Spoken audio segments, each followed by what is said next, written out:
జగిత్యాల జిల్లా నుంచి ఇవాళ వార్తలు ఒకసారి పరిశీలిస్తే హైదరాబాద్ తర్వాత జగిత్యాల జిల్లా నూకపల్లి ప్రాంతంలో దాదాపు 4520 ఇండ్లను ఏకకాలంలో ప్రారంభించింది గత బీఆర్ఎస్ సర్కార్. అయితే ఇప్పటి వరకు అక్కడ నీటి వసతి కల్పించడంలో పూర్తి స్థాయిలో విఫలమైంది తాజా కాంగ్రెస్ సర్కారు. ఎందుకంటే సంవత్సరము దాటినప్పటికీ కూడా అక్కడ ఎటువంటి నీటి సౌకర్యం ఇప్పటివరకు లేదు. అలాగే విద్యుత్ సౌకర్యం కూడా లేక తీవ్ర ఇబ్బందులు ఎదుర్కొంటున్నారు స్థానికులు, అక్కడ ఉన్నటువంటి లబ్ధిదారులు. అసలే నిరుపేద వ్యక్తులు కావడము, బయట ఇతర ప్రాంతాల్లో అద్దెకు ఉండలేక ఈ డబుల్ బెడ్రూమ్ ఇళ్లలో లబ్ధి పొందినటువంటి లబ్ధిదారులంతా కూడా ప్రస్తుతము ఇంకా కిరాయి చెల్లిస్తూనే పట్టణంలో జీవనం కొనసాగిస్తున్నారు. మరి ఇప్పటికైనా తక్షణమే నీటి సౌకర్యం కల్పించాలని స్థానికులైతే డిమాండ్ చేస్తున్నారు.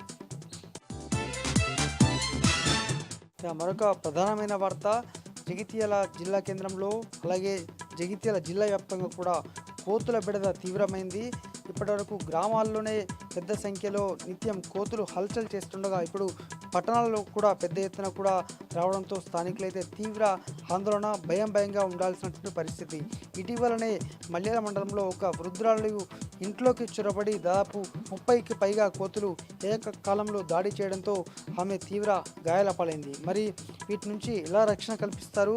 మరోవైపు కుక్కల బెడద కూడా నిత్యము పట్టణంలో అలాగే గ్రామాల్లో తీవ్రం అవ్వడము, దాదాపు ఇప్పటికే గత ఒక 6 నుంచి 7 నెలల మధ్య దాదాపు 60 మందికి పైగా ఈ కుక్కల దాడిలో అలాగే కోతుల దాడిలో 10 మందికి పైగా గాయాల పాలయ్యారు. మరి తక్షణమే వీటి కట్టడికి అలాగే ఇతర చర్యలు తీసుకోవాలనైతే స్థానికంగా డిమాండ్ వినిపిస్తోంది.